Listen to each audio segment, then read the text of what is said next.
మన తెలంగాణలో బోనాలు అనేవి వస్తాయి మనకి. ఉమ్, మీకు ఐడియా ఉండొచ్చు బోనాలు.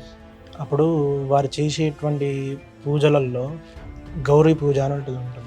ఉమ్. చాలామందికి ఎల్లమ్మ, పోచమ్మ అట్లా గ్రామ దేవతలు గ్రామదేవతలను పూజిస్తారు. పూజిస్తారు. అయితే మాకు తెలిసినటువంటి కొంతమంది వైదిక మిత్రులు ఉంటారు. కొంతమంది అంటే స్మార్థం నేర్చుకున్నటువంటి మిత్రులు. ఒకసారి మేమంతా నార్మల్గా మిత్రులు అందరూ కూర్చొని ఒకసారి సంభాషిస్తూ ఉంటే ఒక మిత్రుడు ఉండి, ఈరోజు నేను ఒకళ్ళ ఇంట్లో ఇట్లా ఆరాధన చేయడానికి వెళ్ళాను, అక్కడ కూర్చున్నాను, నా ముందే ఒక యాటను కొట్టేశారా, అంటే ఒక మేకను బలించారా.